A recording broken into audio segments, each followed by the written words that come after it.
Here we go. Ladies and gentlemen, welcome to Journey into Comics with your hosts, Nate Phillips and Brandon Stone. I am a god, you dull creature. Ladies and gentlemen, good afternoon, evening, night, whenever it is that you're listening to it. This is Journey into Comics. Welcome to the Snowpocalypse 2015. Brando, how's it going, buddy?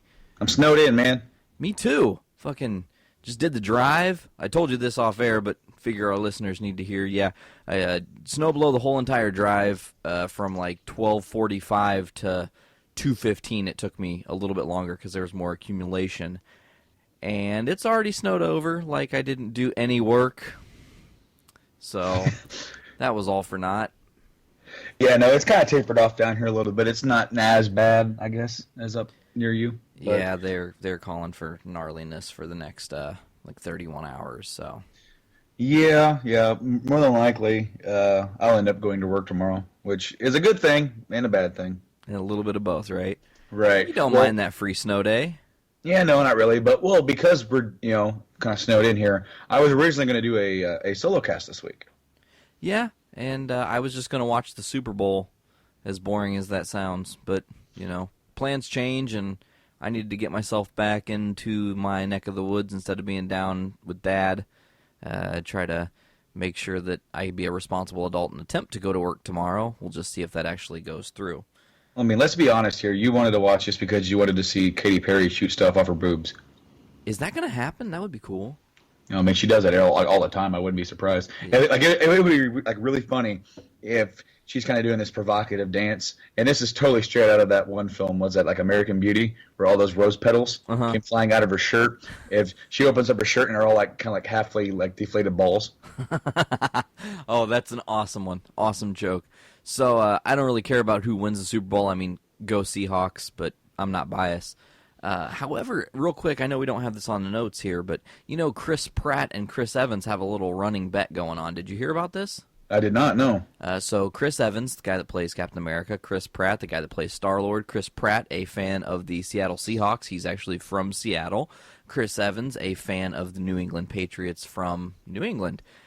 They have a wager against each other where if the Seahawks win, Chris Evans has to go to a children's hospital in Seattle with his Captain America uniform on and like spend an entire day there doing signings and stuff, which is pretty cool. Nice charity. And then on the flip side,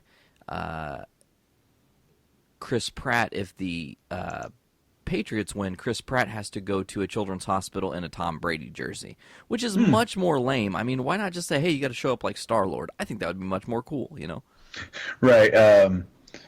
Speaking of Pratt, kind of interesting news that just broke a couple days ago. He's kind of like in the running, or the studio wants him for the reboot of Indiana Jones. Yeah, I think he would make a great Indiana Jones, and we're just going to have to see. That's one of those things, Chris Pratt said when he did Guardians, he said, I'm very selective about the roles I take. I knew I could take Guardians. I knew it was going to be successful. I knew that I wouldn't have to, do 50,000 terrible films because my one film was decent, but it wasn't the best film I've ever done. So he said now he can just coast, and if he wants a movie, he'll take it. But if not, he's going to turn it down. So we'll have to kind of also see if he's going to actually say, well, of course I want to be Indiana Jones, Well, see, here's the thing is that I had this conversation with someone yesterday, or maybe it was the other day, whatever. But what they could do is not touch the original trilogy or 4 films, whatever, as far as those stories go, because what you can do is that you can create, a new Indiana Jones movie franchise with a new actor playing the character, but you can always come up with new adventures for him. Yeah, absolutely. And you don't have to harm the integrity of the original films. What about the title of the movie being The Legend of Indiana Jones? Like, boom, it pops there. It has a little bit of the, like, thinking of the past, like, hey, that's sprinkled in that this, we're not ignoring what we did in the past, but we aren't going to be, this isn't like us trying to rekindle that fire. We're starting fresh. Right. It's I don't want to liken it to like a James Bond type thing, but it sort of is, because with Bond, you have all these different actors that play the character, and they all have their own stories, right? and the character kind of goes along like this long winding arc. And what you could do with Pratt is just have him take over the mantle as that character, and you're not going to ever take away from what Harrison Ford brought to it. Yeah, very true. So, before we kick into the actual episode, we were just riffing there a little bit. What else is new with you, man? I mean, other than the blizzardedness. Well, I helped my friend Mike move. Mike was on the podcast on a Brando cast back in, January? Early January? Yeah. When that went up, yeah. So I helped him move yesterday, so I'm a little sore. But nothing like proving that you're out of shape when you go to help some guy move and he lives up like 4 flights of stairs. The first thing you said when you saw the stairs, you're like, what did I get myself into? Well, the problem is that I've been over there before, so I know. Oh, I already well knew. aware. But I guess I just didn't realize how much stuff he actually had because he's accumulated quite a bit of furniture. But no, we got it. We got everything done that we needed to get done, and it was good. Well, that's good that he got moved in before Snowpocalypse hit. Exactly. I mean, there were still some boxes and smaller stuff that they could go get themselves. But for the big moving truck, we got all that stuff done. It took maybe an hour to an hour and a half to get the truck loaded up, and it took less than 15 minutes to get it unloaded. We were just booking it to get that thing done. Load in is always much harder than the unloading.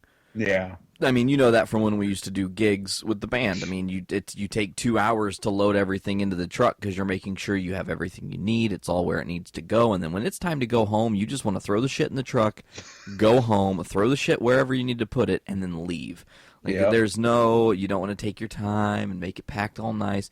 You just want to be done and out of there. So, good on you for helping Mike. It always pays to help friends move. I think I helped you move a couple times, right?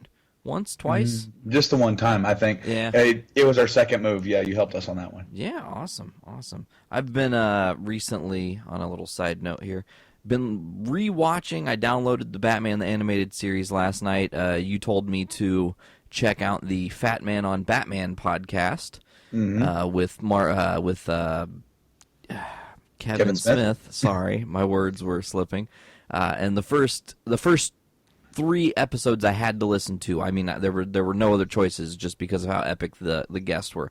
I listened to both parts of the Mark Hamill episode, which was phenomenal. Mark Hamill, I think Kevin Smith said it best in the podcast. He is a content creator. He just has so many great things to talk about, so many interesting stories about his life. He is, like the prototypical, internet comic book nerd. Before the internet existed, which is really cool. And then I listened to the Kevin Conroy episode. He played Batman on Batman the Animated Series, and his story is much darker than I was ever going to expect. I thought he just had this really chill life, and to find out that he had a really functioning alcoholic father, who was kind of abusive, and his mom kind of went down that path, and then he was going to Juilliard, getting his degree for acting when he was 17. He moved out on his own. He just has this really fantastic story, and there was very little content about him being Batman. It was mostly about how he got to that point, but then he didn't really get too deep into the characterization of his Batman. Well, see, what I really liked about that is that you get to see, Mark Hamill mentions in his podcast that he did with them how close they are now. They play these characters for 20 years. When they see each other, they always greet each other. They always hang out with each other, but they're so vastly different. And they kind of came up similar ways through theater and all that stuff, but they're both vastly different. As far as Mark Hamill being the comic nerd, big Batman fan from way back in the day, and Conroy never really got into that. He was, more when he was growing up, he got into the actual just theater and drama, and going through that way. And I found that to be very interesting how two people could just be so different and yet be drawn into one entity, such as the animated series, or they are like these characters from Batman. And they made it so epic too. Like the animated series, Hamill said it best. It was like, watching a movie. It had a score during the episodes. It wasn't just like a cartoon. It might have been a quote unquote cartoon, but it was, very, very, high end in that market. So that was really cool. To kind of rekindle my love for that series, and it was like, man, I really hope I can find a download for this, and I did, and it took a little bit of time to download, but you know what, whatever, I had to. I absolutely had to get this and start watching it again, and I've been losing sleep now over it. I tell you what, when they aired Batman Beyond again, I mean, and when I say again, I mean after it originally aired on the WB, they aired it on was it Toonami back in the early 2000s, and of course, Toonami really got really popular for airing stuff like Gundam and Dragon Ball Z, but they aired Batman Beyond towards the end of the end of the 2 hour block, and I fell in love with that show all over again. That series is actually on Netflix. It is now, yes. So anybody who wants to check that out, it's really neat. It's like this kind of weird punk rock future-esque type kind of thing, where everything's like it's almost kind of like they mix Batman in with like a little bit of like Tron or something cool. like that. But I like how they take this younger kid and he ends up becoming Batman, and he's like they mix Batman and Spider-Man together, where he has like real world problems and he has to balance that with being Batman at night. And then I love how Bruce Wayne is there, and he's an old man now. And once they get into this younger kid being Batman, and he's like his mentor, they have a really good relationship. And as that series developed, it's like as this kid is understanding what it is to be Batman, what it is to become that character, Bruce steps in less and less, like telling him what to do, and it's more like he's just there for moral support. Yeah, at some point you got to spread your wings and learn to fly, and with the Batman Beyond character, they did the really good setup, and I'm pretty sure Conroy was still old man Bruce, right? Yes, he was. Yes, he was. And the kid that played the older brother, Eric, on Boy Meets World, played the younger kid. Oh, sweet. And they ended up stopping the work on this show after about 3 seasons because they started working on the new Justice League show for cartoon, but they didn't get the chance to finish off the Batman Beyond cartoon. But what the 2 things that they did get to do, they did get to do a straight to DVD feature that they talked about on the Mark Hamill podcast for Fat Man on Batman, Return of the Joker, and then they actually did go back through. It was on the Justice League Unlimited show because they went to the future for 2 episodes.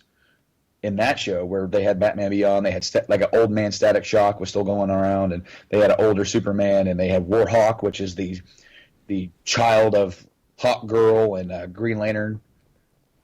And then what was really neat is that you had a standalone episode in that series called Epilogue, where it's set 10 years after Batman Beyond, and it wraps up that series sort of. Like it doesn't really do it in a way that you would really want it to. But it does. It gives it finality, at least. Well, that's good. I'll need to, after I finish rewatching the animated series, I'll probably end up going back and re-diving into Batman Beyond. I wasn't nearly as drawn to Batman Beyond, but again, I was much different point in my life when that was out. Mm-hmm. So, I'll get around to it, I think. What I liked about that is that they brought in, with a few exceptions, they brought in all new villains, which. I mean, I think that was a really great thing because if you start bringing in all these older villains from Batman who are like at this point in their 70s and 80s, it's not nearly as interesting. No. But when you create these newer villains and occasionally have something from old like come up, like I remember they showed like Bane and he's stuck in a wheelchair. Like he's nothing like he was. There was an episode with Mr. Freeze where the only thing alive from Mr. Freeze is his head. Oh, that's interesting. And then they have Ra's al Ghul come back. And he's pretty much eternal, so I mean, they could do that and do it justice. I doubt that they did, but maybe they did. I don't know. No, it wasn't bad. It was a weird, and like they made Bruce Wayne younger for that episode, where like he used the Lazarus Pit or something. Sweet. So before we continue on, we're kind of all over the place in the start of this episode, but we don't really care. Dude, I have to gush about the animated series for Batman. It's so good. Favorites. I mean, and Mask of the Phantasm. Enough said. Yeah. I mean, one of the best Batman movies of all time, and it's an animated movie. Exactly.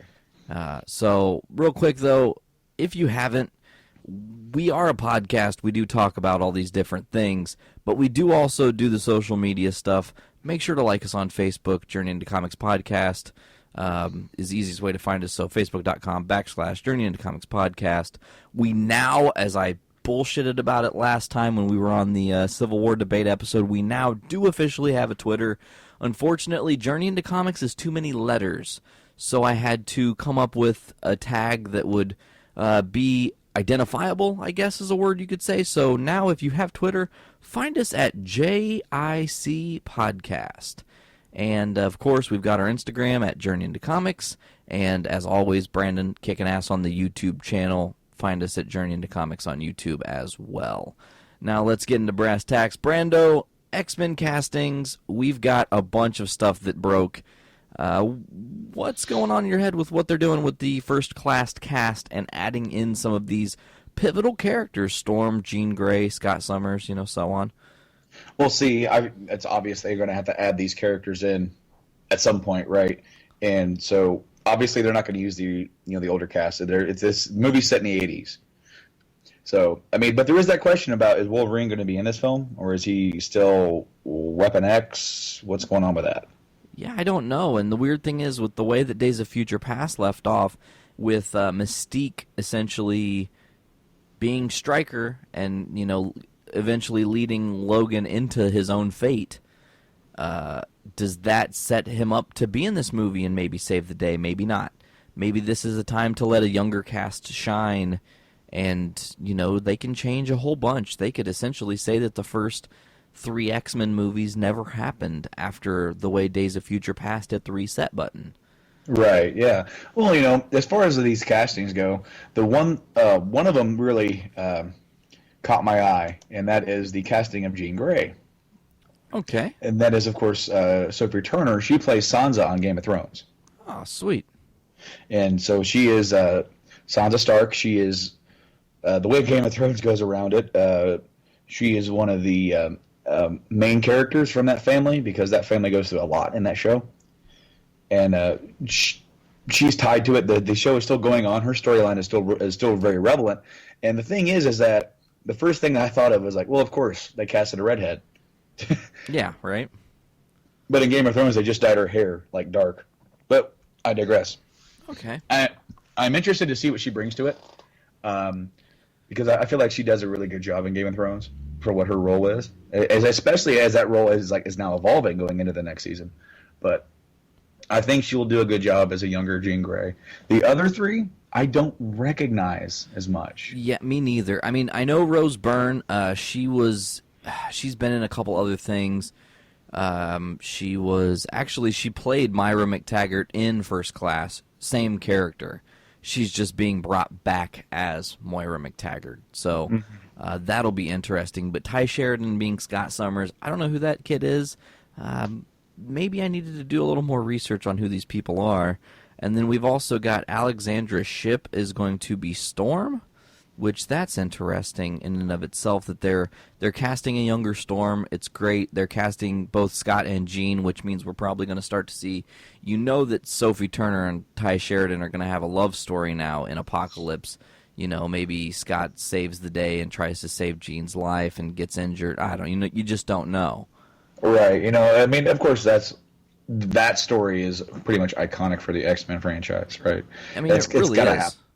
It's got to happen. But as far as the other ones, I'm very happy to see that they're casting some younger characters, some younger actors, if you will, letting them get a chance to shine as some of these characters. I feel like that the new Star Wars is doing the same thing. They're casting people who have done work, but nothing too over the top or relevant to make them into big stars, or like big draws or big box office draws. So it leaves it very, very similar to the original Star Wars, where you had a lot of relative unknowns cast in this movie, and then that movie took them off to different heights and everything. So of course, X-Men Apocalypse is going to bring in the first class cast. Of course, you've got Mystique, Magneto, and Professor X, and it probably Beast. I would say all those actors are coming back to reprise their roles. Yeah, I would assume so. Because those were to me. There was a few others in there, but to me, those were the main 4 from that film, and then Days of Future Past from that cast that were standouts, right? Exactly. And so I just looked up the 2 actors we really didn't know, Alexandra Shipp and Ty Sheridan, and here's something I can tell you. They've been in nothing anyone has ever seen. No offense, but the movies that they have credits for, I've never even heard of. There's a 2014 Drumline movie they did. What? They did another Drumline? Apparently, it's called A New Beat. How clever and cheeky. you know, Alexandra Shipp was also in Alvin and Chipmunks The Squeakquel. So she was probably just maybe a voice role. I don't know. She played Alia, Princess of R&B, which is strange because I'm pretty sure that movie had a lot of backlash. So she's not played any great, amazing movies. She's only 23. And then Ty Sheridan, this kid, no movies I've ever even heard of, and he's only 18. So the kid that they cast as Cyclops is super young. Well, that's good, and I hope that they all do well. Yeah, absolutely. Now, to continue on X-Men, it seems that Fox is trying to hold on tight to all of their Marvel properties, and the way that they could do it by, we're only going to have the Gambit movie, and then we're pretty much done with our X-Men movies as far as what anybody can see. They've told all the major X-Men stories. So how do you keep the X-Men as a part of your, your company? Because you have to keep making content to keep your license from Marvel. Once you've stopped making content, or once it is well known that you're not making any money with it, Marvel swoops in, picks it back up. It happened with Ghost Rider. It's happened with Daredevil. They've been kind of slowly chipping away at some of these lower level heroes. But now X-Men is probably going to be a show that ends up on Fox. And that is very interesting to me that they would maybe go this route. I know absolutely nothing about this. When you mentioned this to me earlier, I heard something about the rumblings about them making a show, and I assume that it's going to come after the Apocalypse film. Well, I mean, and the crazy thing is, all it is right now is, you're very correct, it's just rumblings. The way I see it is maybe Apocalypse is the swan song of the X-Men movie franchise, which is very possible. And then what's the next logical step? You've got shows like Arrow and Flash, which are back and kicking total ass. Those episodes that have been out on the mid-season premiere and continuing on have been great this season. But, Fox has Gotham. Gotham has been up and down. They're getting better. They've possibly announced that, they kind of made rumblings that Red Hood is going to make an appearance, and that Red Hood's importance in Gotham is going to be to set up the reasoning for costumes. Because as of right now in Gotham, there's nobody dressed up as anything. It's just bad dudes, and it's kind of getting stale. So X-Men on Fox is a sensible thing. They'll have enough time to really build it in a way they want to. They can start all the way at the beginning with the original X-Men team, the old school colors, the whole nines. Start the show, maybe have it start set in the 60s and build it into the future, We just have to see what they decide they want to do, because there's so many different options. I just hope that Fox doesn't fumble again. Well, see, I can see them not really going back into the past with it. I can see them taking that 60s team and that mindset and just making it modern. Kind of like what they did with Gotham. You know what I mean? And that would be very interesting, too. I would be all for it. I hope that they do it correctly. I don't mind these comic book movies and stuff if they're done right. If they're done wrong, and we'll get to this later, it sets up for bigger headaches. But right now we don't know a whole bunch. Maybe the X-Men on Fox thing will be great, and it'll be so kick-ass. They've got the animated series to top at that point. So they've got kind of a bar to set and a standard to set too. But mutants on TV, it could be really great, intriguing television. Yeah, and I hope they do well with it. To be honest with you, I'm a little biased. I kind of wish they would just give it back to Marvel. Well, and I've been saying that for a while now too, especially the fact, and maybe, and here's a thought, Brando. We were talking about this on the last podcast, but Hugh Jackman really wants to be an Avenger. Yeah. It seems like, as I said, the X-Men movies are most likely wrapping. 2016 is going to probably be the end. Do you see in any way, shape, or form that this X-Men on Fox is done without Wolverine, and that allows Marvel to work in conjunction with Fox to bring Logan into the Infinity War storyline? It's very possible, because what they could do is, obviously at some point with an X-Men story, you're going to have to talk about Wolverine. At some point. But if you're going to do a television show, that can be way down the line, and with all intents and purposes, since they do not correlate with each other with the Marvel universe and what they've done with the X-Men universe, then the X-Men television show could be an entirely different property compared to what Marvel's doing.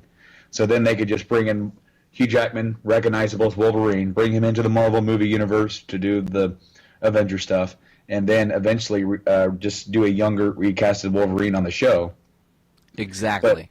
But not do it at exactly the same time, so that way it's not going to be confusing. And I don't know if they would do that. I hope they would, because I think it would be just completely freaking awesome. As a fan of these characters, as a fan of these characters on the big screen, I mean, how often is it that you get someone that plays the same character for 15 years now? Yeah. No. Well, 2000. It was 2000. I keep thinking that X-Men was 2001. I keep thinking that that's the stamp. No, Spidey was 2002. Mm-hmm. Spider-Man was 2002. That's right, because the problem with 2001 is that the Spider-Man trailer with the Twin Towers always makes me think it came out in 2001. It came out May 1st of 2002. Yeah. After 9/11 had happened, and X-Men happened before Spider-Man. So yeah, it was 2000. So that's 15 years. Holy shit, that's crazy. And he is consistently he looks great, and he keeps looking better. He's gotten older and he looks younger. That makes any sense. I know. And at some point he's gonna have to pass it up and kind of hang up the claws, because he's going to start aging a little too much and getting too old to play this character. So I would like to see this character get its swan song in the Avengers, be able to interact with Iron Man, Captain, interact with Spider-Man if they bring him in. I want to see all these characters interact with each other. Yeah, and one thing I want to make mention real quick, we're talking about the crossovers and Marvel, and then we're going to move on to our next topic. But I want to tell everybody who listened to this podcast, this is something very important. Brandon and I haven't even told you this yet, but if people sincerely want to see the Guardians of the Galaxy and the Avengers do a team up in the movie universe, okay, everybody has to go out and buy the comics of the Guardians of the Galaxy team up #1 and however many they do. Because see, what Marvel I've noticed has started doing is, like with Ant-Man, the movie's getting ready to come out. Okay, the movie comes out this summer. This year, we got a new Ant-Man comic for the first time in God knows how long. Now, I'll talk about this later. It's really great. But the Guardians of the Galaxy team-up is coming out this year. Of Infinity War, which is when we assume the Guardians would do a team-up with the Avengers, isn't till 2018, 2019. So that's 3 to 4 years away. They're testing right now to see if people care enough about having the Avengers and Guardians together. And they will they would most likely change plans if it's not going to be as epic as they're hoping. It's got to be something that they do, though. I mean, with the groundwork that they've laid out within the plot of Guardians. Well, I mean, you're not wrong. I just worry that they look at it and they go, "Well, we could do that, but look at all the big star actors we'd have to all bring in together. It'd be the most loaded movie ever." I mean, it would be, but it would be worth it in the end. Absolutely. I mean, I agree with you. You have the Guardians it was arguably the best film in theaters last year. It did exceptionally well, and it created a whole new franchise that they could go with. Yeah, with making films. And then you already have the Avengers that's coming out this year. That's going to do phenomenal. And then you can have these two things combined. People are going to lose their shit over it. No, I mean, that's what I'm hoping. I just, like I said, I feel that maybe they're testing the waters with the comic. It seemed a little off to me when I was reading through the comics last night, and I look and I'm like, every single issue of Marvel has this ad for this Guardians team up on the back page, and it keeps saying featuring the Avengers, and the logo, it's the very classic Avengers logo, but you just keep going, are they trying to test the waters here? So right. Maybe they're not. Maybe this is just me overthinking something, but I also know Marvel to try to figure out what's going to sell, what's not going to sell, what's going to work, what's not going to work, and then put their eggs in the right baskets so that way they give the fans what they want. It definitely could be. But I don't know. I think we're going to see it. That's my prediction. I think we'll see it. Okay, well, fingers crossed. So, continuing about giving people what they want, Brandon, I need to know your reaction because we haven't talked about this at all. We've got a new Ghostbusters cast.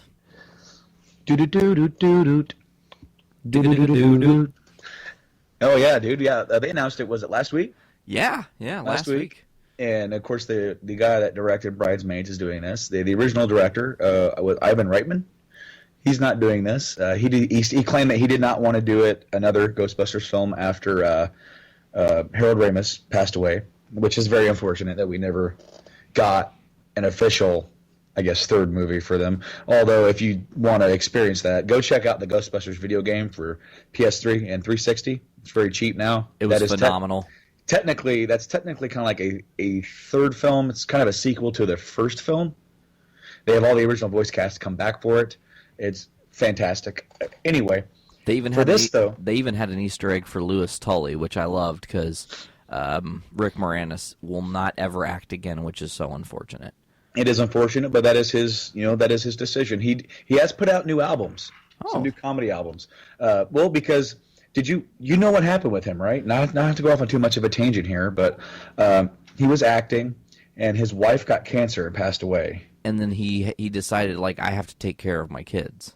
Yeah, he's got to take care of his family. So you know what? I would love to see him come back, even if it was for like cameos. How awesome would it be to have him reappear as Dark Helmet and something, or whatever. But yeah, for this new Ghostbusters cast, it is okay with me. I definitely want to see this franchise continue. I love the original movies, but there's a few things that I want to have with it. There's got to be some throwbacks because they've said that they're not moving on like the original movies never happened. Like they're just not going to be centered around those. Right? Correct. They're going to try to create their own kind of synergetic universe. Right. And I mean, obviously, if you really want to look at it, it has been so long since the time frame of those movies, which was 85 and 89, yes, when those movies were taking place. It is very understandable that those original members of the team would not even be there anymore. Correct. And I know that his name is Paul Feige or Feig, the guy who did Bridesmaids. Has kind of said he wants this to be a comedy horror movie. So he said, think Paranormal Activity mixed with Bridesmaids, essentially. Right. Funny and really dark all at once. So you do have some moments where you're legitimately scared, and then there are some moments of really bright funniness. Now, the cast, I don't know if you know all the names, but every single name of this cast, I am very familiar with their works, and I don't think they could have picked a better four. Well, I do know that a few of them are from Saturday Night Live. Correct. Both Kate McKinnon and Leslie Jones. Kate McKinnon, to me, is the funniest person on SNL. She does a hilarious Justin Bieber impersonation. If you ever just want to have a laugh and you're feeling really down about yourself, just search Kate McKinnon, Justin Bieber, and you will probably pee your pants. It's pretty damn funny. But then with Kristen Wiig and McCarthy, they've worked together in the past. They worked together on Bridesmaids, and they've worked together on numerous things. They worked together when they were when Melissa McCarthy hosted Saturday Night Live. Her and Kristen Wiig are really good friends, so I think that was a good pairing. See, what that really does to me is that reaffirms kind of like what they're going for with a cast of chemistry like the original cast had, because a lot of them. Well, I mean, take for example Murray and Aykroyd came from Saturday Night Live.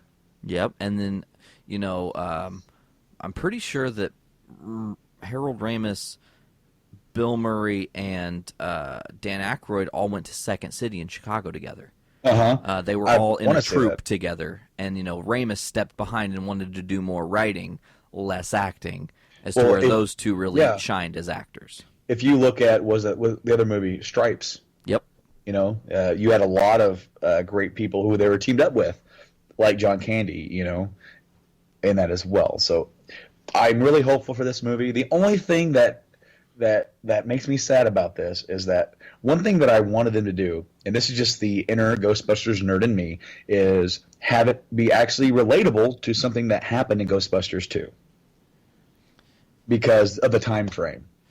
Now, I'm just going to refresh your memory. I know what you're going to say before you even say it. We've talked about this before. Exactly, but I'll just say this for the audience. I don't know if I've said it on the show. In Ghostbusters 2, Bill Murray's character Peter has a show on TV where it's called World of the Psychic. Now, if you're a fan of Ghostbusters, you know that Peter Venkman is not a psychic. He is a complete fraud. And so he has a show where psychics come on this show, and they're not really reputable because they see him as a fraud. But first off, the first guys, the whole show is about when is the world going to end. These two people have two different views on when they think the world is going to end. And the first fella thinks it's going to end on New Year's Eve that year, which is like coming up, and that's the plot of the movie, actually. But he foresees the plot of Ghostbusters 2. Which is funny because then they have an argument about how the guy's book won't even see sales or anything before the world ends. Yeah, he's like, why wouldn't you, say it's coming? The world's going to end next year after you can get 1 million sales. Right, but okay. So then the other guest, this woman, she feels it's going to end on Valentine's Day, 2016. Which, how awesome would that have been? If this movie, I mean, it's full of women, and maybe I'm being, kind of sexist about this. I'm not saying that all women love Valentine's Day, but have it be that would be a very funny throwback, a little wink at the original ones, where it's like, I'll be dang, both of these things sort of were foreseen. Yeah. But the release date of this film is going to be in July 2016, so they're just going to miss that. I mean, granted, they could still be about that, I guess. Yeah, I mean, it would make more sense to have it. One thing I always say about movies is if you're gonna try to put a holiday stamp on it, it's gonna need to come out around that holiday. Yeah. You don't watch Groundhog's Day just in the middle of summer. You like to watch Groundhog's Day in the winter. I mean, at least I do, anyways. It makes me feel warm and cozy. Christmas Story. Do you watch that in July? Never. Yeah, no. I think I did once, but it wasn't anything special. It felt forced and weird. Yeah, a little weird. Yeah, it got weird. I'm really excited for this new venture for all of these people involved.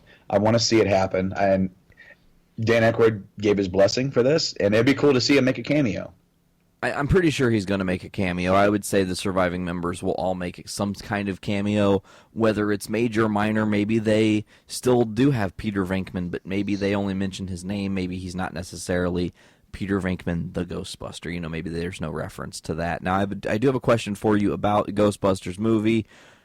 Do you think they re-logo this movie, rebrand it, do a whole different look? No more Ghost. Maybe they change it up. I wouldn't do it. Well, I mean, I understand with the reboot. It's not really a reboot, but it is. I wouldn't. I would keep that. I would keep that iconic look. I mean, that symbol is an icon. It's like the Pepsi symbol. When you see it, you know what it is. You could change it up, like Pepsi has changed their logo, but you don't want to stray too far from what it is. Okay. That's a good question. And then one last thing I want to mention about the Ghostbusters castings. I kind of unintentionally brushed over Leslie Jones. And here's the thing. She's on SNL, and ever since Leslie Jones has been on Saturday Night Live, I've had a problem with her because she's playing essentially herself in every role. And I would like to see her be an actor. And I'm hoping that whoever, the director, Paul Feig or whatever his name is, can actually bring a genuine different side to her out that will maybe make her evolve not only as the character in a movie but as an actor overall, because I think she could be really, really hilarious. But as far as what I've seen on SNL, she's never made me, nearly pee my pants laughing. It's usually just like, oh God, Leslie Jones is on screen. This is going to be annoying. Well, yeah, let's hope that they actually go through something like that. I'm not too familiar with her work, but I guess I'll take your word for that. Yeah. So, Brandon, let's have an argument because I feel it's coming on. What did you think of the Fantastic Four trailer that we finally see after 2.5 years of wondering if this thing's ever going to come out? See, I thought too. Does it look like the film could be a good story? Yeah, it looks like it's going to be a good action film, but there was hardly any action in it. It was all just kind of like this premonition. It's like a teaser. It's like, oh, this person's going to be the Human Torch. This person's going to have something wrong with him. Now, I want to say, and I want to look this up really quick. Who is the actress playing? I can't remember her name now. Susan Storm? Yeah. The actress is Kate O'Mara. I Or Kate recognized Mara. her. Kate O'Mara. I can't remember Kate Mara. Kate One of the two. Mara. Let me type that in. Oh, yeah, she is. I'll be dang. All right.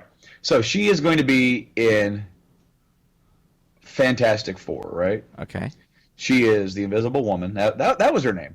That's what I was going for because I don't remember. I couldn't remember her real name. Okay. And so she's also in something else that I was talking to you about right before we got on the air. Go on. House of Cards. Oh, weird. Okay. I knew I recognized her. She has like this certain look on her face when she has this look on her face. Okay. But she was also in Iron Man 2. That is strange. What the fuck, people? Stop it! Why do they do this? Keep it so separate. Why? And also, I just want to mention that I'm looking up at IMDb right now. Okay. Because I had to know right here live on the podcast. I had to know if I was right, and I was. But she's already. They said announced here. Fantastic Four 2 has already been announced. Yeah, it was one of the things that Fox put on there because, DC released their calendar, Marvel released their calendar, and it seems like this big rumblings. And then it was like, Fox was like, well, we know we're going to do a Fantastic Four 2. We know we're doing X-Men Apocalypse. We know we're doing Gambit, and maybe you'll get a Deadpool movie. Now, out of all those, obviously Deadpool's going to be the one I'm most excited for, followed by X-Men Apocalypse. Fantastic Four, both Fantastic Four movies. Here's my thing, with the trailer, and I put this on our Facebook. I said it looks like it could be a really cool sci-fi flick. Does it look like it's going to be a good Fantastic Four movie? Absolutely not, because I did not see a single second of footage that made me go, "This is the Fantastic Four how I always hoped." Well, I didn't even really see much of anything other than like the little hints that we have these characters involved in this guy caught on fire.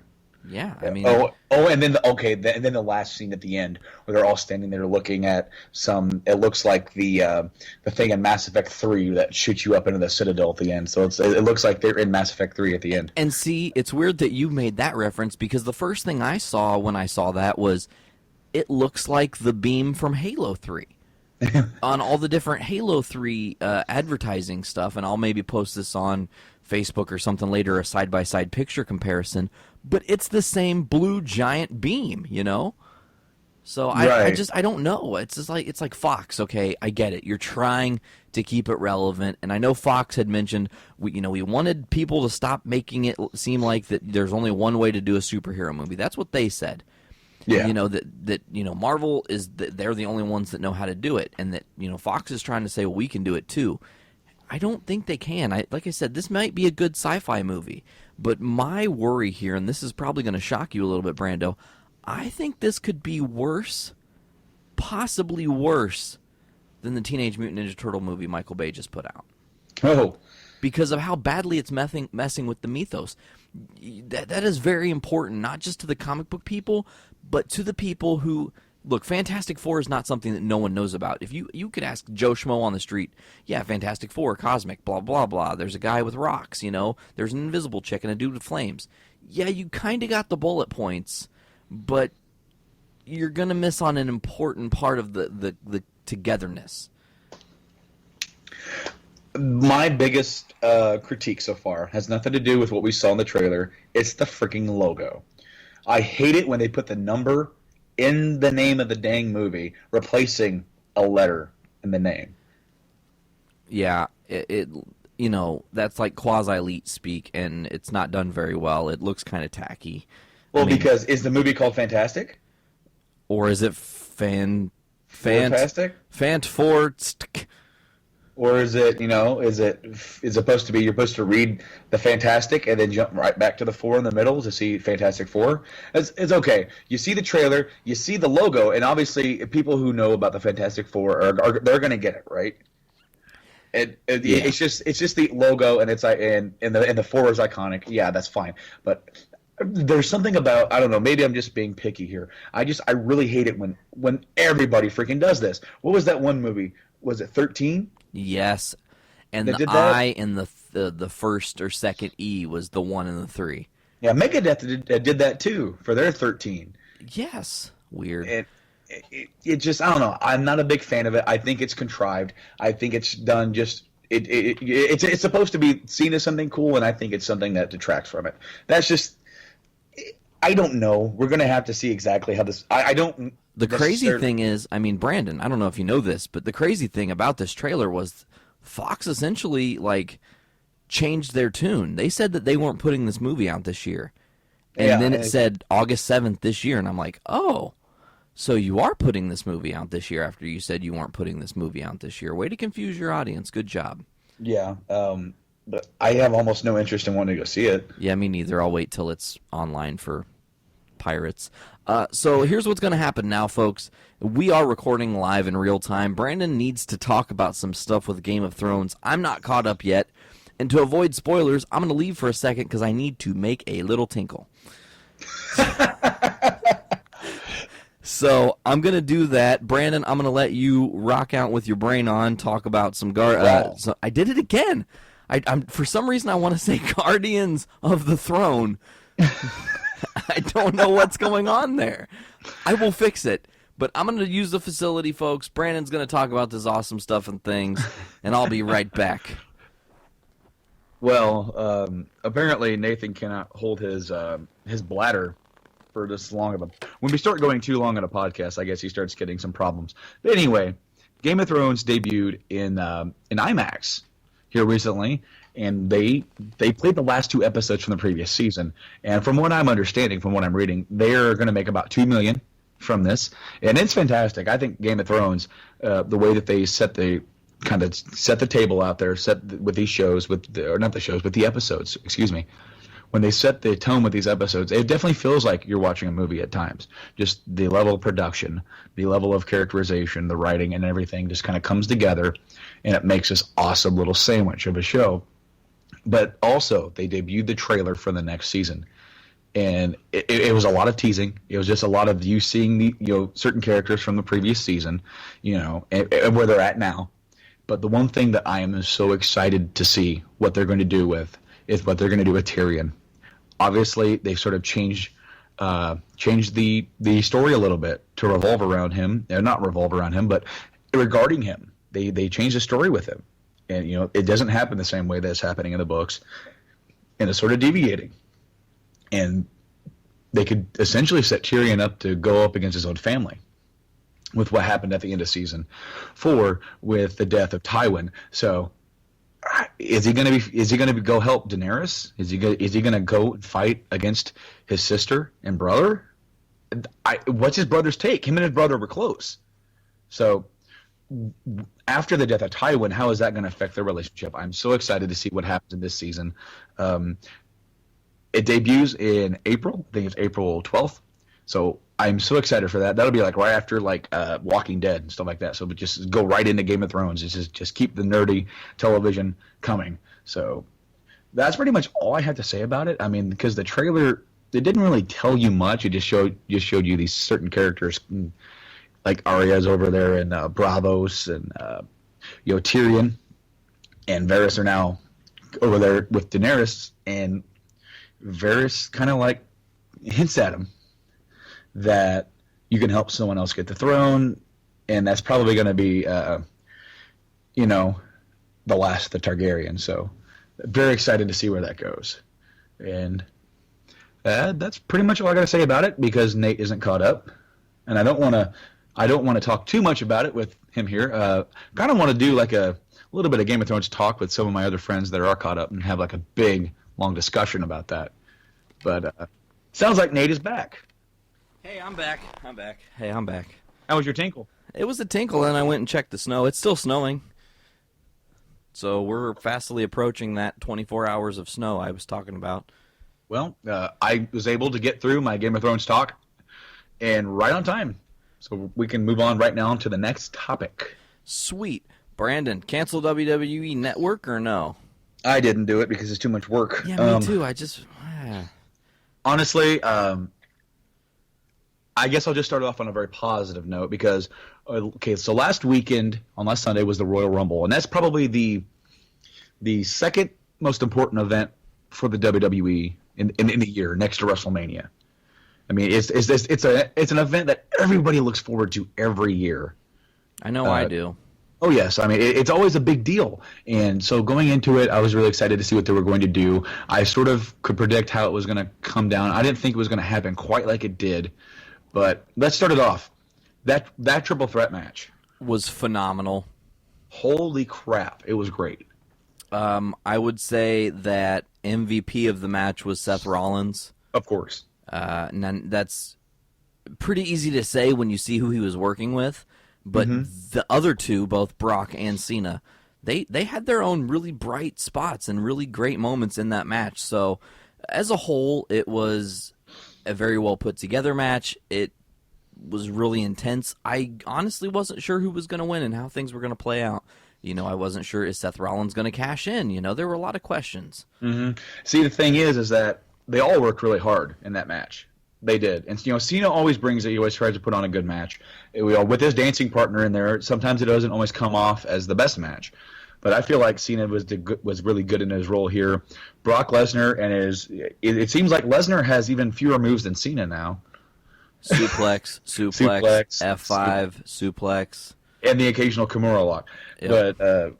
But it works to an extent because it just proves to you, I guess in a way, it proves to you that he doesn't need any more moves. I tell you what, he fucking ragdolled Seth Rollins. Oh, dude, a couple times. I was just like, holy shit.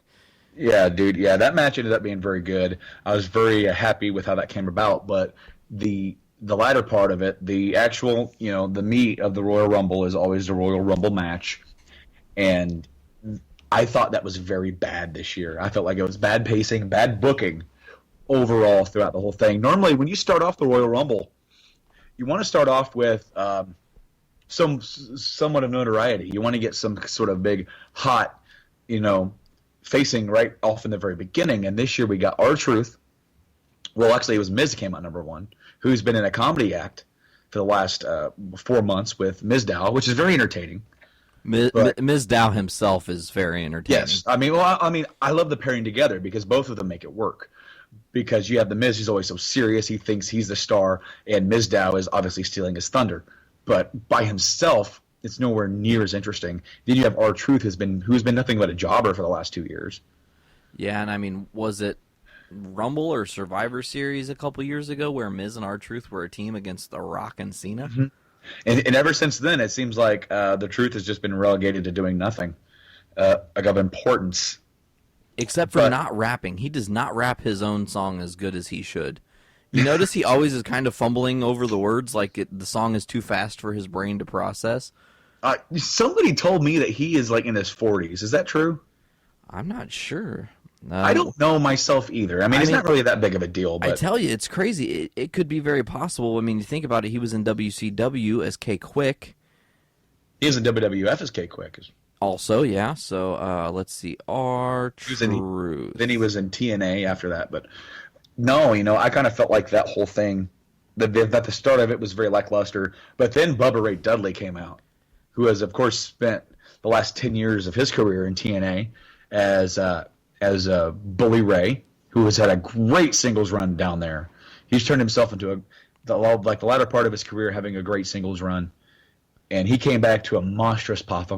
Of course, they're in Philadelphia, home of ECW, so he's well known there. He came out with a great pop. It was probably the second loudest pop of the night, next to DB, next to Daniel Bryan, and Bray Wyatt had a good showing. He was really good in the Rumble until the very end.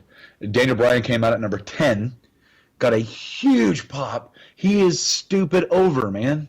He is stupid over, and it's just that I saw a meme online. Someone put, 2 years in a row, Daniel Bryan hasn't won the Royal Rumble when people thought he should have. And 2 years in a row, the Rumbles have been considered the worst 2 Rumbles we've ever had.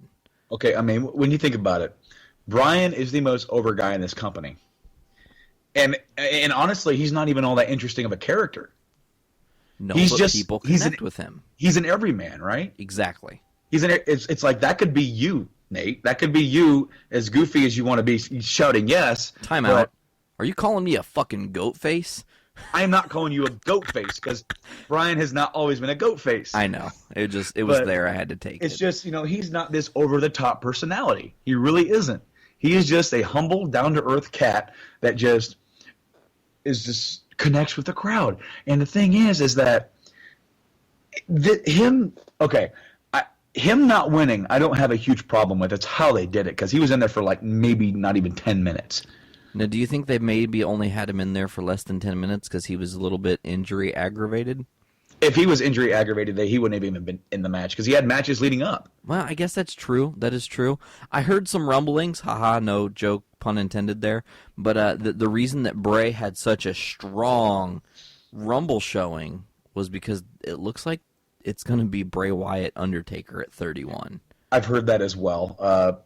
There's no confirmation on that with insiders or anything like that. There's a lot of matches sort of forming now. They're teasing this huge news announcement, and I don't think it's going to be huge at all.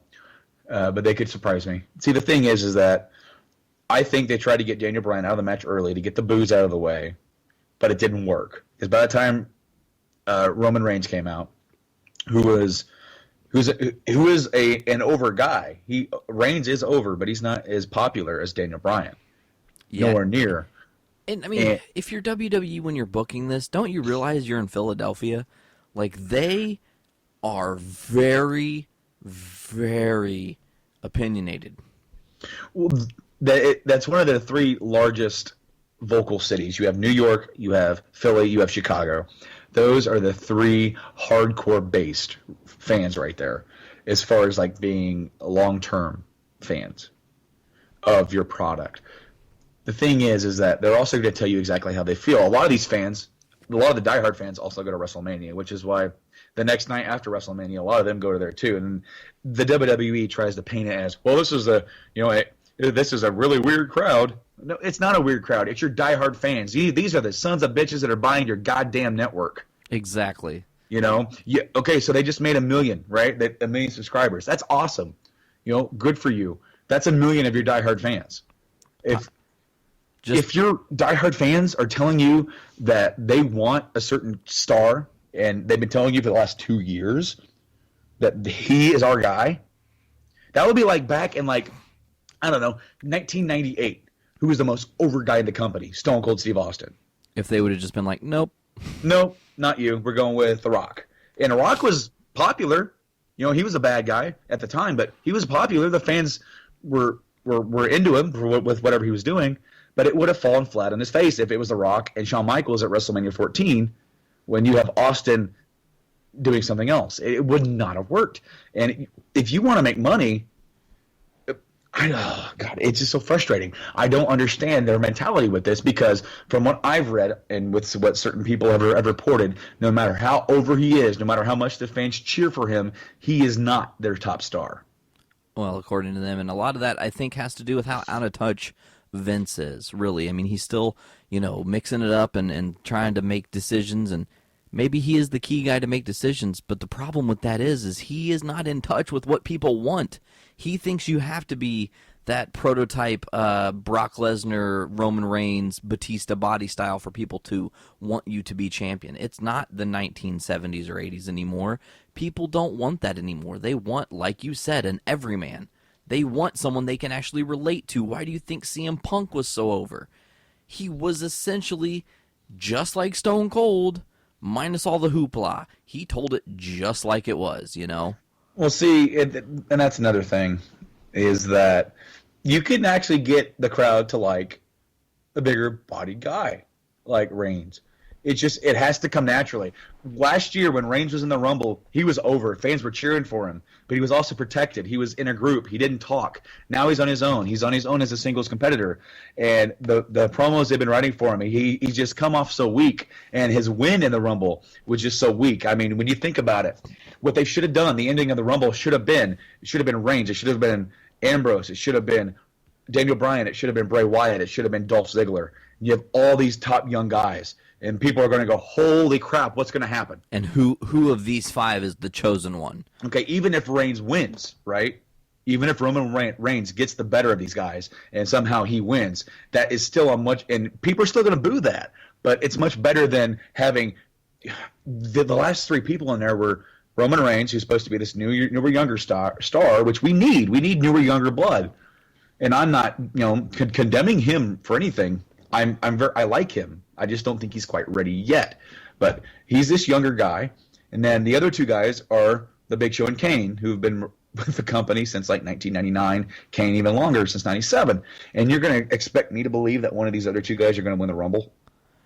No, well, of course not. And then you forgot though there was a fourth because it was also Rusev. Yes, Yes. And of course, that went pretty far, didn't it? But see, the thing is that okay? See, then you have Kane and Big Show, these older, these older stars who are still around, who are arguably still dangerous, if you want to call it that. Then you have Dolph Ziggler, who had probably the best match of his life at Survivor Series. He comes out number 30, and they just toss him over. Well, they knock him out and then toss him over. They did the same thing with Ambrose. Just like, this is how you want to end it. Like, not only are the fans going to boo Reigns because he's not who they want, arguably, right? I mean, there's going to be some people who like Reigns, but as a whole, they wanted somebody else. They were even chanting for Rusev at one point. At the very end, yeah, we want Rusev, It was like, holy shit, maybe Reigns isn't who we thought. And the crazy thing is, rewind to last year, everyone wants Reigns to win because no one wanted Batista to win. Exactly. And it's that same thing over here again, because it's just they're not booking who the fans want in these places. But, even if Reigns was going to win, they had him do it in just a very stupid manner. He didn't look strong at all. They were beating him up, and the only way he was able to get those two out is because they turned on each other. Well, it was not only that, though, and this is something that I thought was just really a poor decision by way of the entirety of the WWE universe. They figure, well, Roman Reigns could be over if we bring out The Rock. And even that didn't work, No, people dude. were booing it. And you saw the look on Rock's face. He was like, you motherfuckers, if I'm out here, you better be cheering for him. And it wasn't that. It wasn't that at all. No one wanted that to be the end. People were mad DB didn't get, to the end. I would have loved to see Bray get closer to the end. Yeah, he had a really strong showing, but even his elimination was sort of like, well, that sort of made his entire effort worth nothing. You know what? And another thing, every year I look forward to Kofi Kingston. Am I right? Since Kofi has been in the company, his style of Rumble has always been entertaining. And this year he did not deliver. Well, he wasn't booked to deliver. It wasn't that interesting. Him getting caught by the Adam Rose partiers. I can't remember exactly what they're called. There's his little entourage. They caught him, and it was fun, but it wasn't anywhere near as interesting. The Rumble in itself was, I think, just a huge failure, and that is very sad coming off of such a great Survivor Series. Yeah, it was just so good, and even TLC was a very good event as well. I think they've got to do something, because now the matches are starting to take frame. You have Wyatt and Taker sort of penciled in. You have Reigns and Brock penciled in. You have Rusev and Cena penciled in. It's so obvious we're going to get Sting versus Triple H. Yeah, which is unfortunate. Why can't we just have Sting Taker? Sting said that's what he wants. Taker has said that he is interested in that match as well. Just fucking give them what they want. I think, unless you think that you can actually sign Sting to do another agreement for 32. See, I think that's what they want, because 32 is in Dallas. It's in Texas. Sting lives in Dallas. Taker's from Texas. You're going to have two Texas boys now down there going at it, probably in a double retirement match. Yeah. And so now the idea is that you have these two icons, the WWE icon, the WCW icon. They're going to go clash, and who's going to win their final match together. So I think that's what they're going to do. I think the Sting versus Triple H is going to be the WWE fans' first taste of what Sting is like in the ring. And it more than likely could set up a Taker match. But there's another match that's being lobbied for, which may open up the show. Okay. That's Daniel Bryan versus Dolph Ziggler. Oh, I would love it. I think they are going to do this, because I think it's a way for them to book both of these guys who they don't want in the main event right now for whatever reason. Arguably we could sit here and argue about this all night. But that match, opening up that show, is going to set the stage. It's going to steal the show, in my opinion. And then it's who can follow. Who can follow that? And both of those guys want to go out there, prove to the company that they're working for and to the fans is that the fans are right. These are the guys that should be on top. These two should be main eventing WrestleMania this year. Yeah, realistically. Arguably.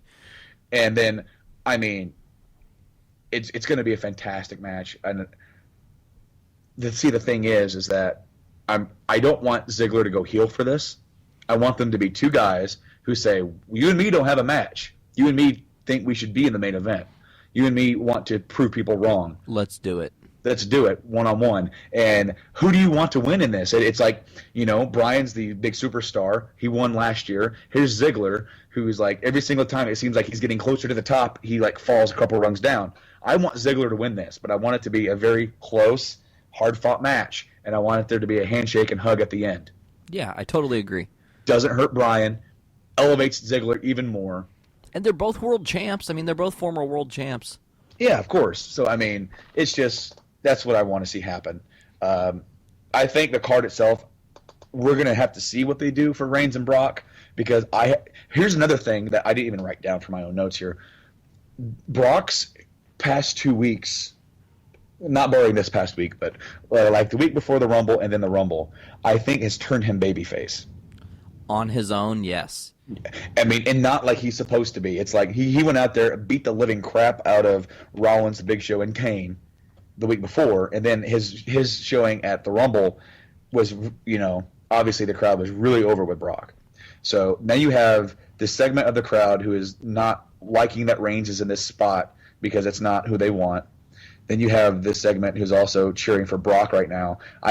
In a way, I kind of feel like they're going to do this weird Brock as the babyface, Reigns is the heel, but the WWE is telling you it should be the other way around. So here's what I think. I think you're right, but I think the WWE is going to play on it, and I think that's why Paul Heyman is so integral to all of this. I see a turn on Lesnar from Heyman that pushes Reigns into the championship. So Heyman turns his back on Lesnar, Reigns gets the win. You think this is this weird, shocking WrestleMania moment. Boom. Seth Rollins cash in, beats the shit out of him, and wins the title. It could be. As the first cash in at WrestleMania. See, and then what you could do is that I guess you could work on having Reigns chase him, which you could further his, his credibility of being in the main event. But then Rollins has obviously proved that he's in the main event. He's going to be the next big main event star, especially as a heel. I think he's doing exceptional work. But he's also going to be the first person to say, I cashed in at WrestleMania. Yeah, I totally see it happening. Yeah. Okay, so I'm going to ask you, you told me last night we were talking about setting the show up. Yes, folks, we wait till the last minute to do this. We're procrastinators. Well, at least I am. You're a procrastinator. I don't know. That didn't work as well as I was hoping, but you knew what I was going with. Dude, that was so cheap.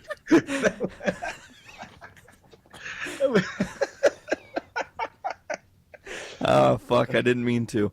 Anyways, you told me that there's some YouTube thing going on with Nintendo, and I read about it, but I'm a sleepy guy. I was up pretty late watching the animated Batman series last night, so let's just discuss this. I'm gonna have you kind of tell me what goes on in this new Nintendo thing, and then I'm gonna talk about how I feel, and we're gonna talk about it. Okay, so for the past year, Nintendo has been flagging YouTube videos that pertain that have their content within them, as far as videos, video clips, pictures, even as far as like these are the YouTube channels that make money, people who make their living off of YouTube. And there's been some really silly flagging going on.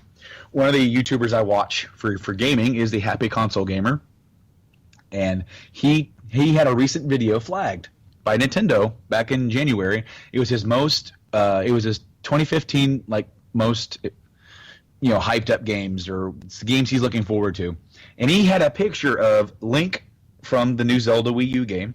It's the same picture that we've seen on IGN, all over the internet, and that got flagged, and that video got taken down. after it had already got like millions of views. So he had to redo that video. He had to take that picture out. And it wasn't like anything that was any music. It wasn't any video. It was just a picture that they were saying that we have a copyright on this. You're making money off of this, and you shouldn't be. And there was another guy. He is Gamester81. He did a review on a Nintendo Game & Watch, which were these little like handheld, like LCD screen games from like the 80s. I'm not sure if you remember those, Nate, but they were kind of like the Tiger games, handheld games. I remember Mr. Game & Watch. Come on now. All right, so he did a review on a Game & Watch, and that got flagged by Nintendo. Weird. Now, they've been doing some really weird stuff over the last year. Some stuff they let go, other stuff, stupid stuff, they don't. So now what they've announced is called the Nintendo network for YouTube, where you could actually apply to be on their network, and you don't even have to be gaming-oriented. You can just apply to be on their network. And basically how it works is when you have a YouTube channel and you monetize it, YouTube gets a certain amount of the cut from your advertising revenue. And then you get the rest of it. And when you're part of a network, the network takes a piece of the pie after YouTube does, and then you get a lesser amount. Now, what Nintendo is also doing is that if you're not a part of the Nintendo network and you make a Nintendo-oriented video that you want to monetize on, you have to submit that video to Nintendo to have them authorize it. Like each individual one. So say, we are on YouTube. We don't make any money off of YouTube because I don't feel like I need to, number one. Number two, I'm doing this as a hobby, not to make a living. And I just want to talk about games. That's it. I just want to talk about the games I buy. I want to talk about my collection and whatnot. But if we were going to make a Nintendo-oriented video, and what's going to happen is I have to send it to them for them to approve it, number one, and which can take days. And then they're going to get 40%, and I'm going to get 60% of the cut off of advertising revenue. But that's after YouTube takes their cut. Yes. So, but if you join the Nintendo network, then you get 70% of the cut. However, they're also going to have a short list of games you can talk about and can't talk about.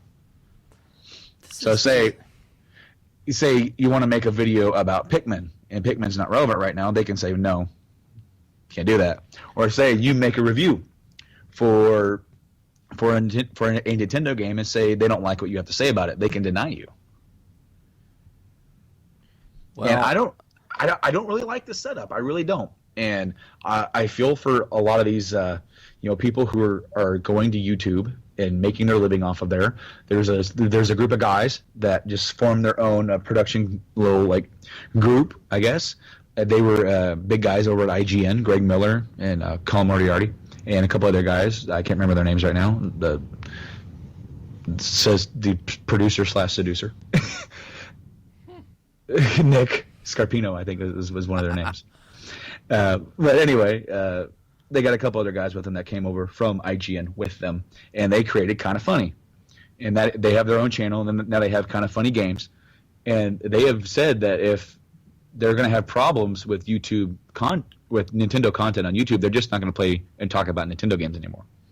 Because they do Let's Plays of Smash Brothers. They do Let's Plays of, they've done a few others, maybe. They're going to be doing one with Metroid, Super Metroid. Nintendo and Capcom of Japan, because Capcom of Japan flagged Angry Joe. I don't know if you know who he is, Nate, but he is a YouTube reviewer, and he was talking about the Street Fighter V exclusivity for PS4. Okay. And he put up a picture or something from his press kit that he got a link to talk about Street Fighter V, and they flagged it from the press kit. What? From the press kit. Now, see, the thing is that when you get a flag, it gets an automatic strike against your account. So you are guilty until proven innocent. And if you get 3 strikes on your account, then your account is just it's done. So if you already have a huge following, if you're already having your money base come in through this outlet, you're screwed. You have to start all over.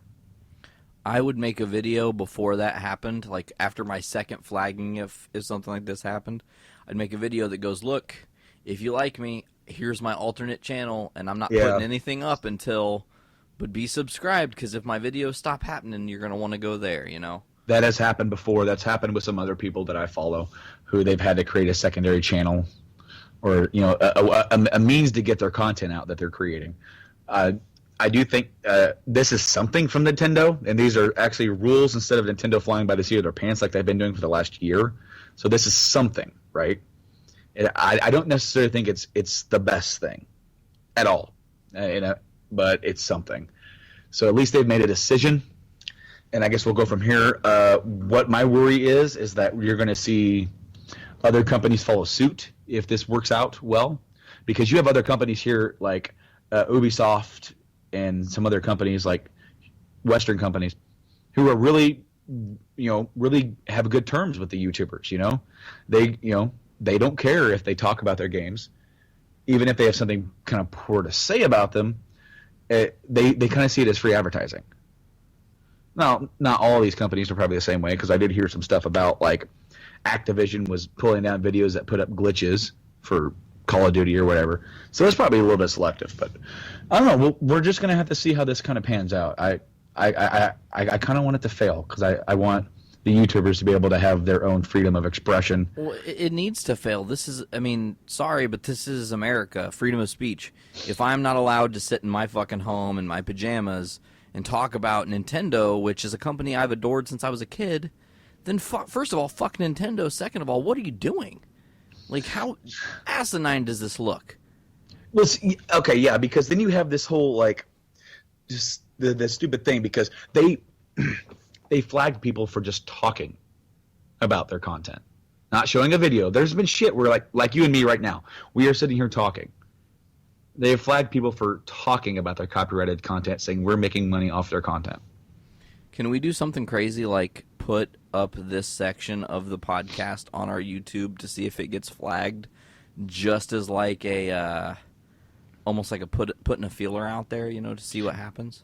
Let's see. I mean, we can. I don't know I don't know how that's going to affect us, because we do not make money. I do not monetize my videos. Number one, we're small. We're small base. We're small time, and that's fine. I'm okay with that. I don't care if we have 5 subscribers or 5 million subscribers. My videos are going to be the same.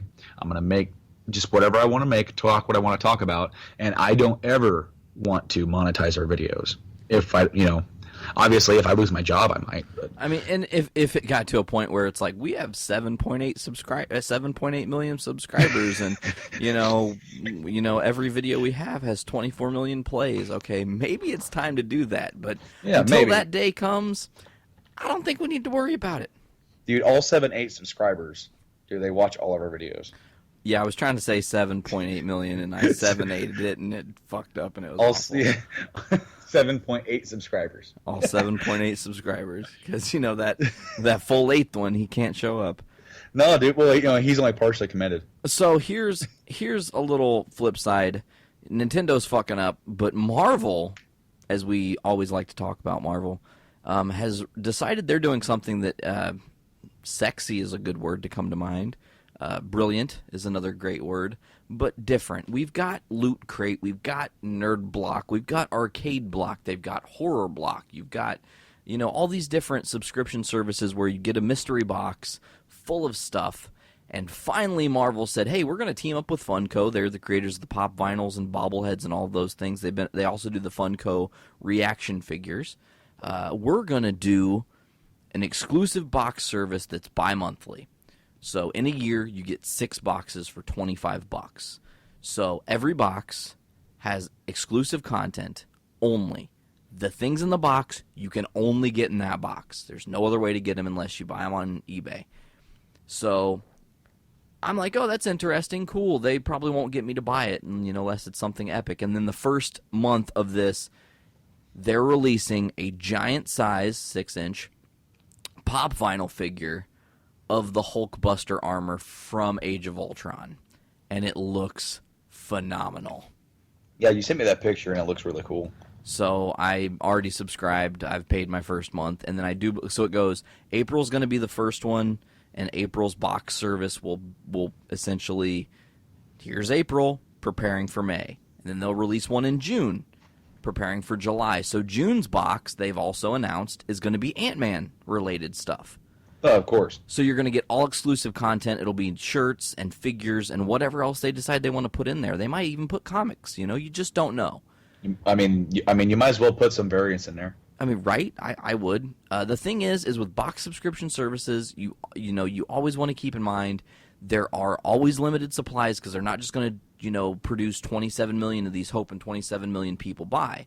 They're going to go until a date is reached where they're going to go, okay, here's the cutoff for April. We're done. And once it's gone, it's gone. And then that's when it's going to get interesting. I almost want to get a second subscription just for the possibility of reselling some of these collectibles that are going to end up being really rare, I do believe. Oh, yeah. I mean, some of these, comic variants or, like, for example, I think you and me just talking about the Pop Vinyl Groot that came in a loot crate. The Loot Groot. Yeah, the Loot Groot. I actually saw him in a resale store, which I don't know if he was resold or if they just happened to get one. Somebody, I'm not sure, but they wanted like $40 for him. Yeah, which I mean that's triple, almost quadruple the price of the Loot Crate itself. Right. I mean, and those Pop Vinyls are about what, $9.99? Yeah. Yeah. So I mean, these things are definitely collectible, especially the ones that are in limited quantity. So. Yeah, anybody who knows me knows that I have some of the rarest Pop Vinyls that exist. We've got a couple exclusives, a couple misprints here and there. They are something that I have ever since the first one we collected, which was Darth Vader, who I'm staring at right now. Like, we saw it, and it was just like, for some reason, we're drawn to how cute these things are and how cool they are and how they display. One thing I really loved about the Pop Vinyls is, and I don't, but you can totally open up a Pop Vinyl box, take the figure out, and not damage the box, and actually at some point, if you chose to, put the figure back in its packaging, back in the box, and it looks like it's never been opened. Yes, I actually did that with mine just to take a look at it. Your Commander Shepard? I did get my Commander Shepard when I came up to visit you back in October. They had quite a lot of them. And if I see any more Mass Effect ones, I'm definitely going to pick them up. I don't think I'm going to go as crazy as you are with your wall of Pop, but I definitely, there are some that I want, that, like, there's definitely been some other ones that I've seen also randomly that I wouldn't mind picking up. Yeah, absolutely. So yeah, that happened. Like I said, it's called the Marvel/Funko Collector's Core, and it's $25 bi-monthly. And they charge you when you. So like if you go and get it today, they're going to charge you for the first month, but then they won't charge you again until June for your June box. Cool. So yeah, that's pretty excellent. Now let's move on. We took a shit ton of questions during the Civil War debate. Although very few people wrote in, there were a lot of great questions. And surprisingly enough, there were some questions from the Civil War debate that were missed, and then we had other people that emailed in. Remember, if you want to email us, you can just send me or Brando an email, or it doesn't have to. You can just put it to the JIC crew. We don't care. Our email is going to be journeyintocomicspodcast@gmail.com, and we'll take any question. We'll try to answer as many of these as we can. We're only going to probably answer, around 8 or 9 of these questions today, Brando? Yeah, maybe not even that. You can also send us questions in to Facebook or Twitter, wherever you can get a hold of us. It doesn't have to be through the email as well. Yeah, I guess that's true. I didn't really even think about it, but whatever. Let's get started, Brandon. I'm going to read this first question. Captain Man or Iron Man? Who fucks Black Widow first? You said Captain Man. Did I really? You said Captain Man or Iron Man. Damn it. Captain Man. I just created a new Baller Minutia character. There he is. Captain Man. Oh, I'm sorry. That's fucking awesome. Okay, so let me try over. Captain America or Iron Man? Who fucks Black Widow first? Is she down for a threesome? Do we ever see her boobs? And that question was sent in from my buddy Jason, also known as AZ Red Dragons on the Instagrams and I think on Twitter. So, Brandon, I'm gonna let you start with the answering on this one, and then I'll let you know what I'm thinking. Well, I don't think Captain Man hits it first. I think Iron Man hits it first. He's got, because he's baller like that. He's more baller than Captain Man. And I think that's the inside joke. I think that is the minutia of it. I think it's like Captain Man just isn't baller enough. Oh, okay. And is she down for a threesome? With those two or with Hawkeye? Hawkeye and who? With Iron Man or Cap.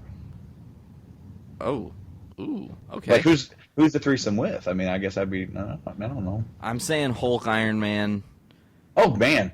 And I'm saying that, like I said before, I think maybe everything grows on Hulk except for his cock. Really? I mean, yeah. Because how terrible would that existence be? Like, what if Hulk is just having really angry sex and gets slapped in the face and then Hulk's out and kills her? Like, that wasn't intentional. There's got to be some levity. They've never talked about it, but you have to assume maybe something doesn't grow on him. Well, his fingernails and toenails grow, so. That's true. What if he shrinks there? Like, what if everything else grows, but it actually gets even smaller? Bruce Banner is more hung than the Hulk. I just, I was thinking, I wouldn't want to go after the Hulk. No, gross. Oh God. Hey, look, my whole entire head fits. Yeah, no kidding. Yeah. So, and then here's the final part of this question: do we ever see her boobs? First of all, I don't know if you know this, but Scarlett Johansson's boobs are actually online. She was dating Ryan Reynolds, which is interesting. Deadpool dating Black Widow, and was sending him dirty pictures, and this was long before the fappening happened. And her pictures leaked online. You can see them. Just Google Scarlett Johansson naked. I'm sure they pop up, amongst other things that'll probably pop up if you're, that desperate to see them. Let's move along. Who do we, the collective Journey into Comics team here, cast as Spider-Man in Captain America's Civil War if Spider-Man were to be in the movie? Who would you select as your Peter Parker? Go. Well, I mean, we have to think, is it actually Peter Parker? Is that what they're going to go with? Let's just, for the sake of this question, assume it's Parker. It's Peter Parker? Yeah. Shoot. I don't know if I have a serious answer. I do have a serious answer. I've thought about this for a long time. When I say it, you're probably going to go, that's actually a really smart idea.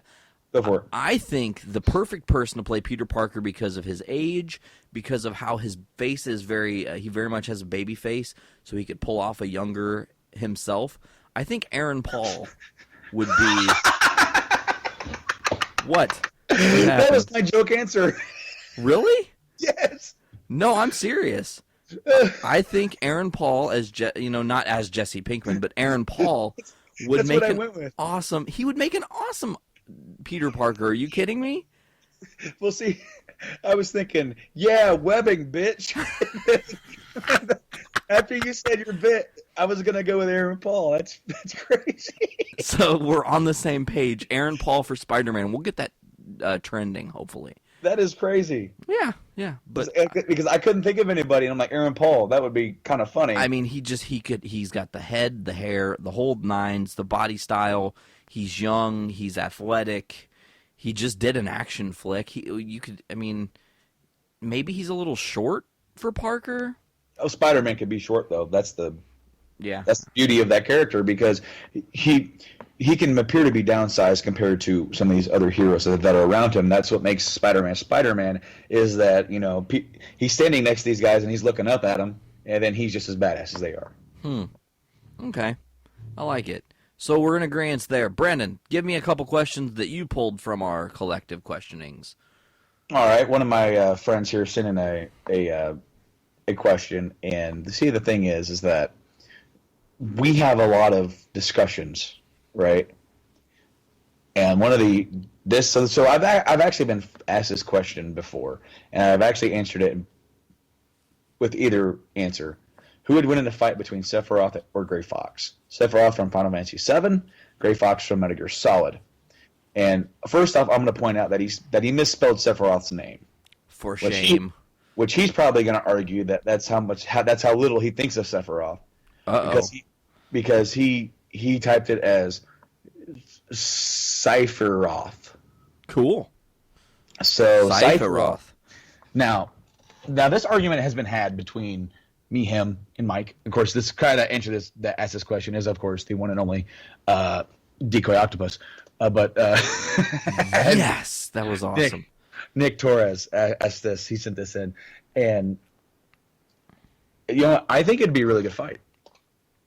Okay. But I think Sephiroth takes it because Sephiroth is a better swordsman.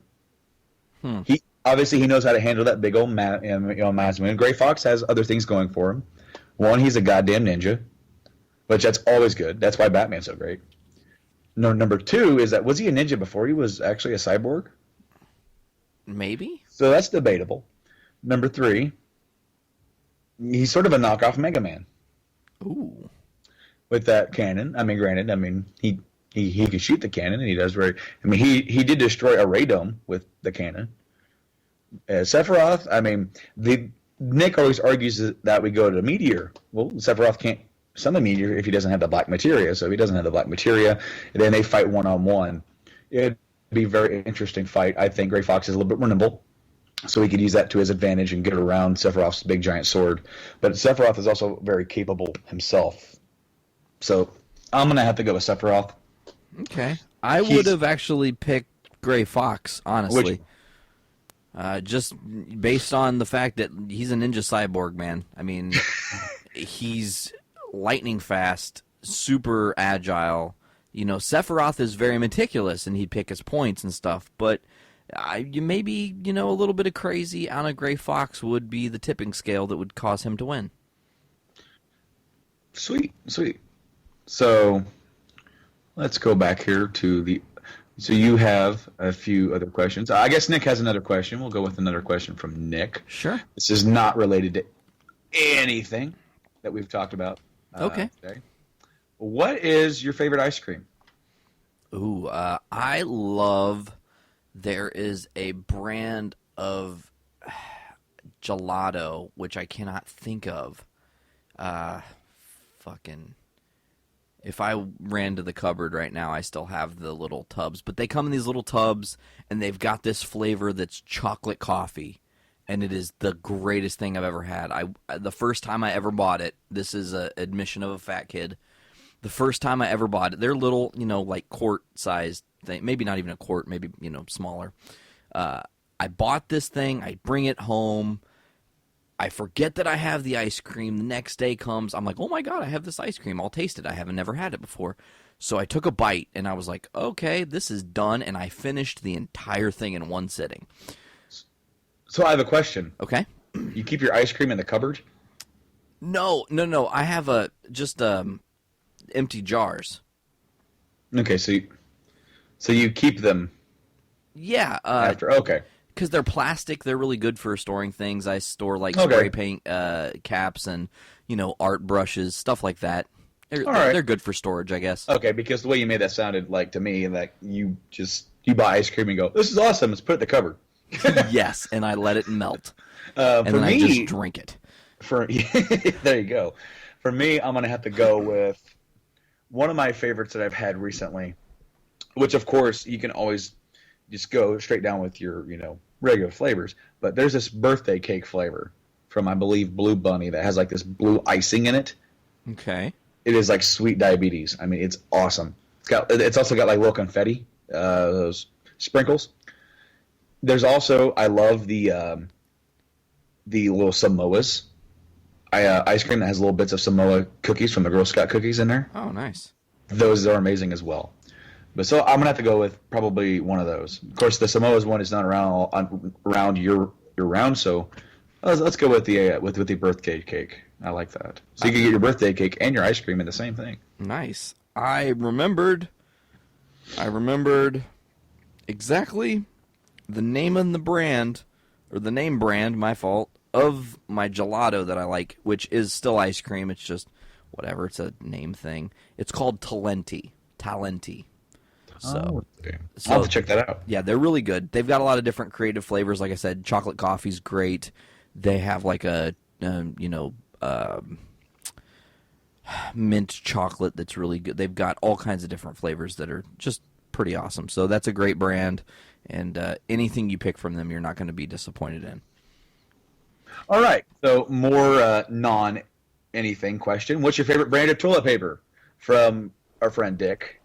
I'll let Nate. I'll let you go first on this one. Quilted Northern Ultra. Quilted Northern Ultra. See, I actually buy Angel Soft. Ooh, Angel Soft. That's like my second favorite. See, because I kind of feel like Quilted Northern can be a little too soft at times. It's almost like when you start like getting into those ones that are just like too soft. It's like it's like you're doing your business and you're wiping down there, then your finger just breaks right through it. Uh-oh. Yeah, and that's not good.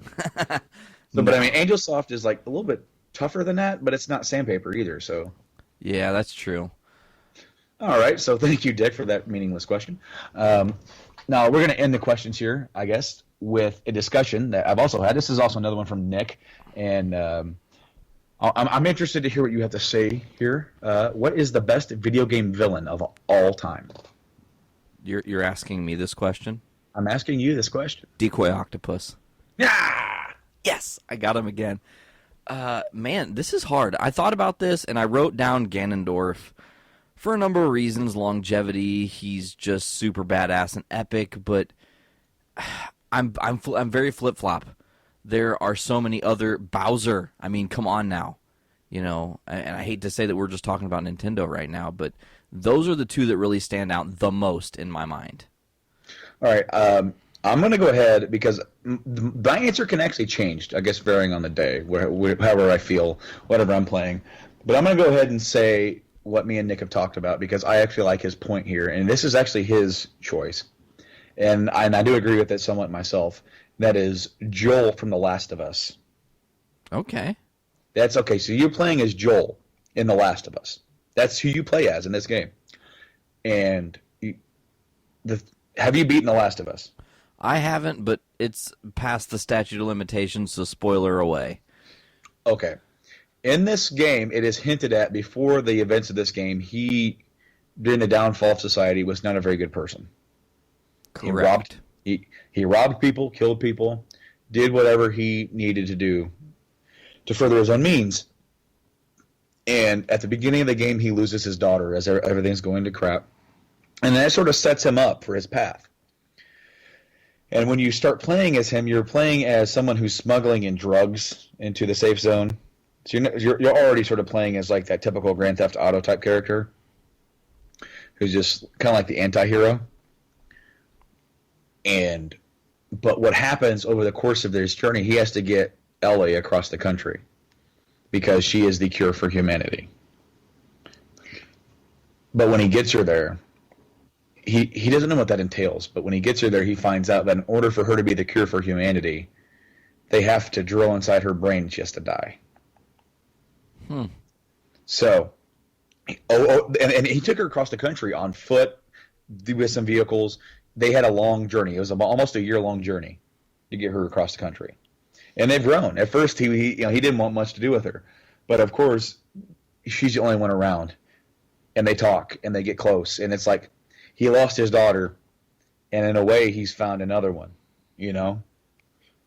And then when he finds out that he can't have it, he cannot have. He's not going to lose her the same way that he lost his daughter, you know? So he goes into that hospital, kills everyone in that hospital, and gets her out while she's unconscious before they do the surgery. And then takes her away. Essentially damning the remaining society. Yeah, just because he didn't want to go through that again himself. He couldn't bring himself to do that again. And it's very selfish. And you know, the thing is that Ellie actually knew this, right? She knew this going in, but she never really talked about it because she had pretty much kind of accepted it, right? But so afterwards, when they go back to where his brother is is living because they just were going somewhere to stay, right? After this whole journey. And he tells her, oh, yeah, well, it turns out there's more people like you out there. And she goes, really? He goes, yeah.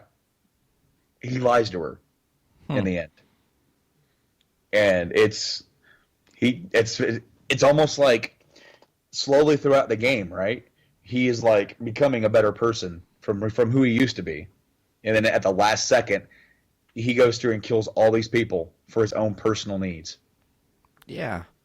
And I really like that argument, and it's a different kind of villain. It's not just someone who's doing something to further his monetary gain or to hurt other people. He's doing it for his own selfish desires. Well, and then that begs to argue there's another villain I just now, because the countless amount of games we've both played, villains are going to slip through the cracks when you're trying to think of them. What about Andrew Ryan? Mm-hmm. I mean, he strings Jack along in the first BioShock through the entire game. Mm-hmm. Would you kindly, just being very subtle and just, hey, can you just do this for me? Can you just do my bidding? And, as your character, you're not even thinking about it. And then when it comes down to it, you've got to take this guy out. He is just evil. He is the purest form of evil. I mean, yeah, he's like the puppeteer. And then you find yourself like it's like that big revelation, Yeah. Like all this time I've been helping this person. Yeah, I mean that's a good that's a very good definition right there. And that's something that you and I didn't think about. Just to manipulate, like doing like being you're the player and you're being manipulated, and you don't even know it. Yes. That's crazy. That's such good storytelling. Because of course you're being manipulated, because when you're playing a game, you're going through stuff and it tells you what to do. So of course you go do it. Yeah, but you don't know the actions or consequences. I will say though, when I played through BioShock, and every time I play through BioShock, I never kill the little sisters. I always save them. Well, that was really cool. I mean, I like how you threw that in there. Yeah. All right, so I think that is the last question. Yeah, and I think we're going to move on to something a little bit different now. Brandon and I had planned, and sometimes plans don't work accordingly, and at some point we're going to make this happen, but we had planned that today we were going to have Brandon doing his YouTube video live on the podcast while, I was also on his video. So it was kind of like this, syncopated thing where we were all, together. And the YouTube channel and the show were kind of, working as one. And things don't really work out that way. Obviously, things fall through. So instead, Brandon's going to tell us his top 5 most recent pickups. Is that how we're doing this? Yeah, it's not really a top 5. It's just some of the highlights. Some of the highlights. Of course, I'm going to be doing a YouTube video. I'll probably shoot it tonight. And so then you'll see the entire run through there. But I kind of just picked something from each system, sort of. It's some of my favorite finds that I got, throughout the month here. So, what we're going to do is I'm just going to go down these. There really is no specific order of these except for the last one, which is my favorite, which was hinted at on the last podcast because I got it that day. The first one here I picked up at a Goodwill, which... if anybody knows what I go to Goodwill's quite often because you get very lucky sometimes. I found a lot of controllers.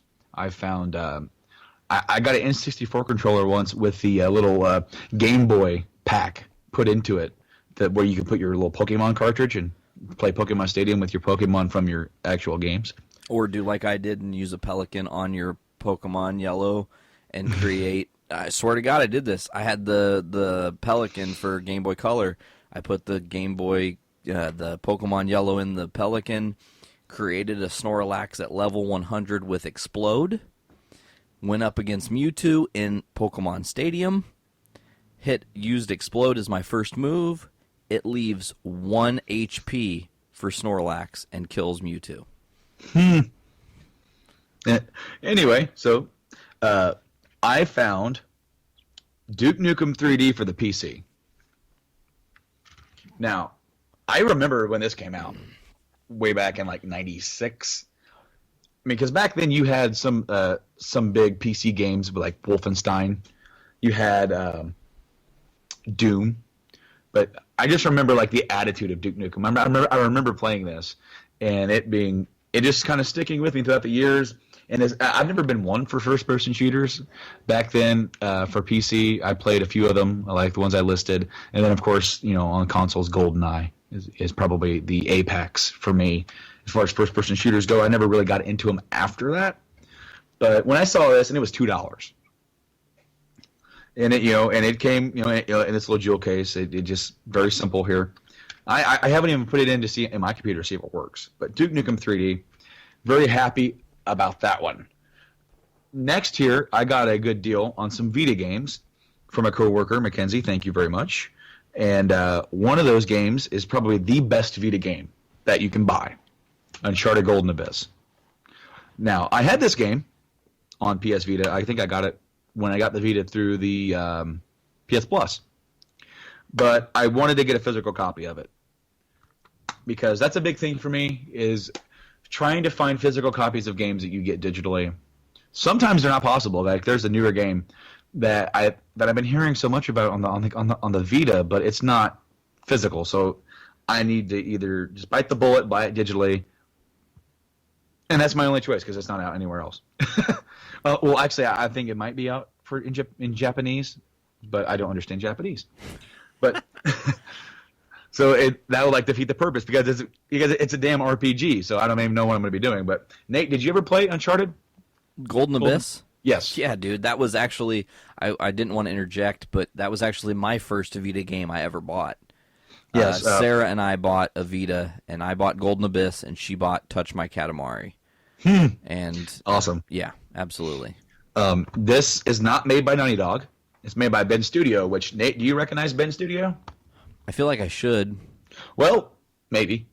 They were not Ben Studio for their entire run. They were founded in '94 as Eidetic, and they created the Siphon Filter series. Really? And they pretty much, they did all the Siphon Filter games from the original trilogy on the PlayStation going into the PS2 and the PSP. And then after Siphon Filter, they were given the reins to do the PSP version of Resistance for Resistance Retribution. And then they got the reins for Uncharted. And then now they're working on a new project for the PS4. They did a fantastic job on Uncharted Golden Abyss. It plays just tremendously. I was so impressed with it. I mean, this is, if you're going to get a Vita, you need to get Uncharted Golden Abyss, because it really it shows you what that system can do. It really does. Moving on, let's go back in time to the NES, to a game that surprisingly I just don't have. When I started collecting the NES in October, and Nate, you were there when I first got my first batch of games. Yes, I was. So there's a lot of games, just standard games that I just don't have, So, but I was able to get this one, Metroid, and I've never been the biggest fan of Metroid, but I do remember playing Super Metroid quite a bit, and I never played the original one until I bought this. I may have played it on an emulator at some point, but there's something that I've fallen in love with Metroid, with the sense of exploration. It's a lot bigger than when you see games now, and it's just different, It's had such an effect that they've even changed some of the ways that, like for Castlevania, that's where you get the Metroidvania type thing. Is Castlevania sort of adopted that same thing, and Metroid came out. What was it?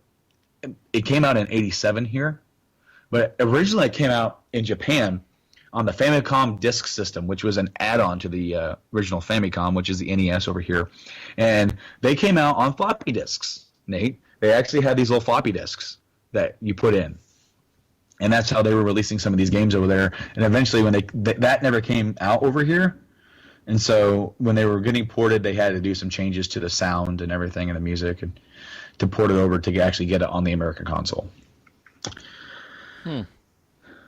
So, have you ever gotten into Metroid at all? No, never. Has Sarah? I'm not sure. I don't think so. Maybe not. Okay. Well, here's one that I know that Sarah does like some quirky games, right? Correct. You know, kind of like the off-the-cuff type games. And I picked this one up, and I had never even heard of this, but I saw this in a Metal Jesus Rocks video for Hidden Gems on the PS2, and I happened to see it. It's called Okage Shadow King on the PS2. It is an exclusive RPG, and this thing it is so funny. It was making me laugh because it's an RPG that doesn't take itself too seriously, because like the main character that you create, that you name him, his little sister gets cursed by a ghost, and she can only speak in Pig Latin. And so you're sitting there trying to read her dialogue in Pig Latin, and your character's dad is just freaking the hell out.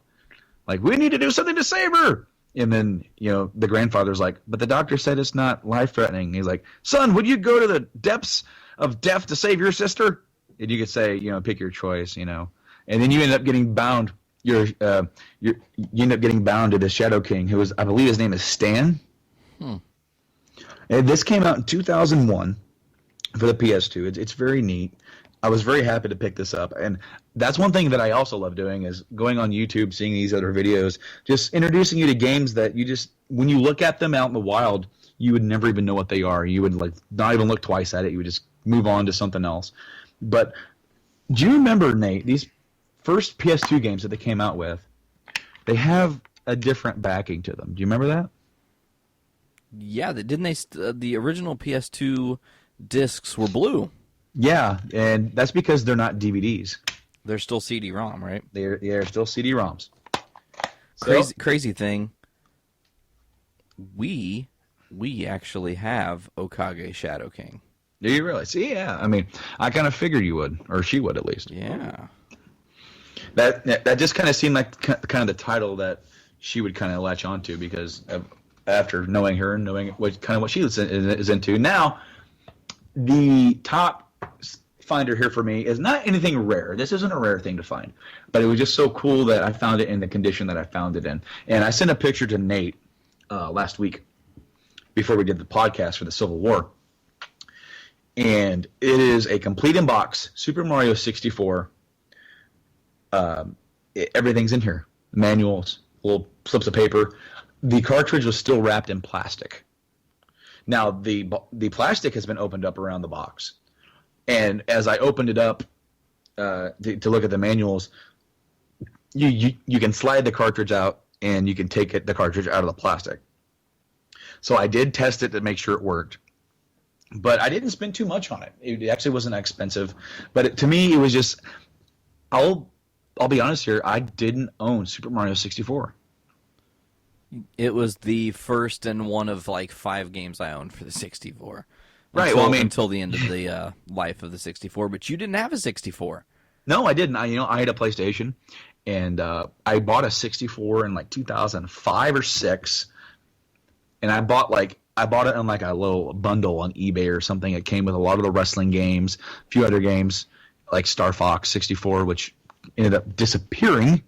I don't know where that went. That sucks. Yeah, it does. But then I sold that 64, and I actually bought that same 64 back from the same person I sold it to, who sold it to me for the exact same price that I sold it to him for. And I sold him a few games with it, and then he accumulated a few more games, so I got a few more games out of the deal. But when I was in the store and I saw that, and I saw how good of a condition it was, and I'm like, you know what? I need Mario 64. The price tag on it, which I believe was $45. Not terrible, because the cartridge itself goes for about $20 to $25. Yeah. But just and it's not really that rare, but it's just something that it really looks really good in the game room. It's Mario is such an iconic character. There are people out there who do not like the character or do not like Nintendo, but I mean, come on, if you're into gaming, Nintendo saved gaming back in the 80s. Nintendo is an iconic character. You show that character to anybody across the world, and they know who it is. Fact, Nintendo is an iconic character, as you said. They are. and they're also a very messed up character who's messing with our internet. But I'll let that slide because they do put out some really awesome games. Yeah, Captain Man.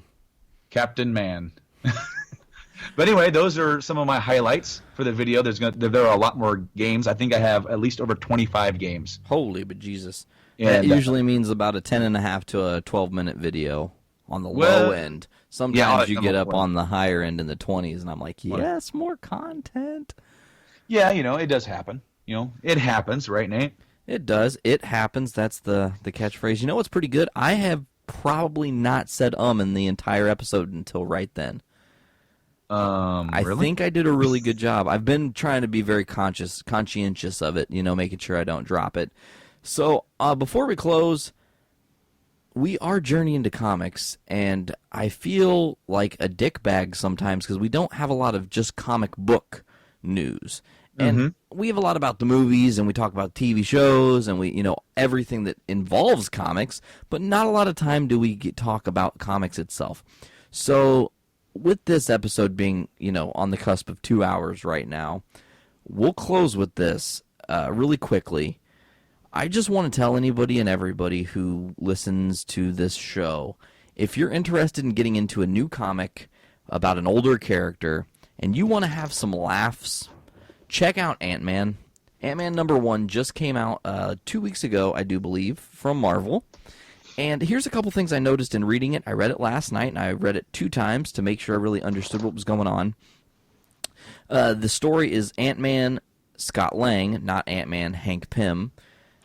Scott Lang is very much breaking the fourth wall in this, so he's kind of got that Deadpool-esque thing going where he is talking to you, kind of like, like I said, Deadpool. He is offered one of the 1 in a million chances that he'll actually do something right because everyone knows Scott Lang as this failure. His ex-wife hates him, doesn't want him to see their daughter.